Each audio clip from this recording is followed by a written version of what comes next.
Hello friends, हमारी आज की स्टोरी है स्कूल बस वाला रोमांस। ये एक वेंजो फैन फिक्शन है। कहानी की बाकी डिटेल्स आपको डिस्क्रिप्शन में मिलेगी। वेंजो हाई स्कूल की 5 नंबर वाली बस अपनी स्टार्टिंग पॉइंट में खड़ी थी। वन केजिंग लेजिली आ रहा था और उसकी छोटी बहन गुजियांग चहकते हुए आ रही थी। साउ वेनिंग अपने चाचा के स्कूटर पर चढ़कर पहुंचता है। वन केजिंग ने उसको हाई किया और उसके चाचा को नमस्ते किया। सावेनिंग के चाचा ने पूछा, अभी तक तुम्हारी नींद नहीं खुली? वन केजिंग की आंखें आधी खुली हुई थी। उसने कहा, कल रात में ठीक से सो नहीं पाया और सुबह भी जल्दी उठना पड़ा। बस में बैठ के थोड़ा आराम कर लो, देखना ठीक लगेगा। ठीक है अंकल, बाय। वेन केजिंग बस में चढ़कर देखता है गुजियांग और साउ वेनिंग साथ में बैठकर गप्पे मार रहे थे। वो साउ वेनिंग के सर पर एक चांटा मारकर पूछता है, तुम हर वक्त मेरी बहन से क्यों बात करते रहते हो? गुजियांग मुंह बनाती है और सावेनिंग कहता है, आज तुम्हें क्या हो गया और तुम्हारा जोजोशु कहाँ है? वो पूरे बस में नज़र घुमाकर देखता है।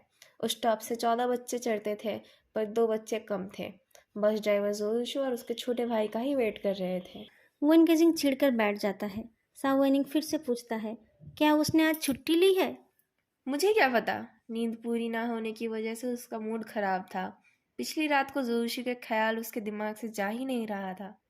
तुमने उससे लड़ाई की? साउ वेनिंग चिढ़ाते हुए पूछता है। वेनकेलिंग गुस्से में गाली देने लगता है, पर जोशु को आते देख चुप हो जाता है। उसका चेहरा खिल उठता है। जोशु का भाई जांग चेंगलिंग खिड़की के पास जाकर बैठता है, तो जोशु गुस्सा होकर कहता है, मैं बैठूंगा वहां, तू इधर बैठ। वेन केजिंग कहता है, तुम अपने भाई को क्यों परेशान करते रहते हो? चेंगलिंग, तू यहाँ आके बैठ। चेंगलिंग को विंडो सीट देकर वो उसके पास बैठता है। जैसे कि तुम अपनी बहन से बहुत अच्छे से पेश आते हो, कहकर जोशु खिड़की से बाहर का नजारा देखने लगता है। वेन केजिंग जो जिसू से बात करने के लिए तड़प रहा था, पर उस बात को दिखाना नहीं चाहता था। वो चेंगलिंग से बात करता रहता है और बार बार जो जिसू को देखता रहता है। वो दोनों अलग अलग क्लास में पढ़ते थे और स्कूल बस में ही मिलते थे। वेन केजिंग उसे देखने के लिए और उससे बात करने के लिए इंतजार करता रहता था, पर जो जिसू उसको घास ही नहीं डालता था। साओ वेनिंग और गुजियांग बोले जा रहे थे। वेन केजिंग और सह नहीं पाया। वो गुस्सा दिखाते हुए पूछता है, साओ वेनिंग, तुम इतना क्यों बोलते हो? मैं ज़्यादा बोलता हूँ?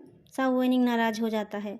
सबको पता था कि वेन केजिंग ही ज़्यादा बोलता था, पर वो वेन केजिंग के साथ लड़ना नहीं चाहता था, खासकर गुजियांग के सामने तो बिल्कुल नहीं। वो वेन केजिंग के दिल के दर्द को समझ सकता था, इसलिए वो बात को आगे नहीं बढ़ाता। वेन केजिंग चेंगलिंग को उसके घर वालों के बारे में पूछता है, तो वो खुश होकर सबके बारे में बोलता रहता है। वो कुछ फोटोग्राफ्स भी दिखाता है। जुजू के बचपन की फोटो देखकर वेन केजिंग का चेहरा खिल उठता है।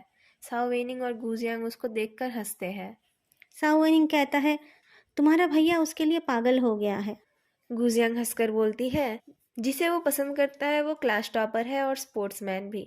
मुझे तो तुम्हारे जैसा एक इडियट मिला है। इडियट बुलाए जाने के बावजूद साउ वेनिंग खुश हो जाता है। वो इडियट नहीं, बल्कि इंटेलिजेंट था। हर सब्जेक्ट में उसके अच्छे मार्क्स आते थे, पर गुजियांग जब प्यार से उसे इडियट बुलाती थी, उसे अच्छा लगता था। लेकिन गुजियांग ने पहली बार कहा कि साउ वेनिंग उसका है। साउ वेनिंग खुश था कि उसे गुजियांग मिली थी। छुट्टी के बाद वेनकिसिंग जल्दी बस में जाके जुजुशी के पास बैठना चाहता था, पर टीचर ने उसकी क्लास को देर से छोड़ा। जुजुशी के पास कोई और बैठ गया था। गुजियांग और चेंगलिंग छुट्टी के टाइम अपने अपने क्लासमेट्स के साथ ही बैठे थे, पर बाद में सीट खाली होने पर गुजियांग साओवेनिंग के पास जाकर बैठ जाती है। वेन गेजिंग भी जो जिसू के पास वाली सीट खाली होने का बेसब्री से इंतजार कर रहा था। मौका मिलते ही वो जाके जो जिसू के पास बैठ जाता है। जो जिसू उसको इग्नोर करते हुए बाहर देखता रहता है। वेन केजिंग उसका हाथ पकड़कर कहता है, तुम्हारी घड़ी कितनी खूबसूरत है। उसका घड़ी देखना खत्म ही नहीं होता। जोजोशु बेसब्र होकर बोलता है, तुम्हारा देखना खत्म नहीं हुआ? नहीं, मुझे अच्छे से देखने दो। वेन केजिंग उसका हाथ छोड़ना ही नहीं चाहता था। अगर तुम्हें घड़ी देखनी है तो मैं इसे उतार देता हूँ। तुम जितनी देर तक देखना चाहो देखते रहो। नहीं, ऐसे ही ठीक है। वेन केजिंग जो जिसू की तरफ खिसक जाता है और जो जिसू स्टिफ हो जाता है। बाद में जो जिसू अपना हाथ छुड़ाने की कोशिश करता है, पर छुड़ा नहीं पाता। वो वेन केजिंग को हाथ छोड़ने को बोलता है, पर केजिंग छोड़ता नहीं। बार बार बोलने के बाद भी जब वेन केजिंग उसका हाथ नहीं छोड़ता, तब जो जिसू जबरदस्ती अपना हाथ छुड़ाने की कोशिश करता है। दोनों झपटा झपटी शुरू कर देते हैं। बस वाली आंटी आकर उनको रोकती हैं।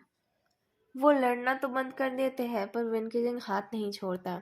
जोशु आंखें घुमाकर पूछता है, तुम चाहते क्या हो? वेन केजिंग के मुंह से निकल जाता है, तुम। क्या? कुछ नहीं, वो मैं बस। वेन केजिंग को पता नहीं था वो क्या बोले।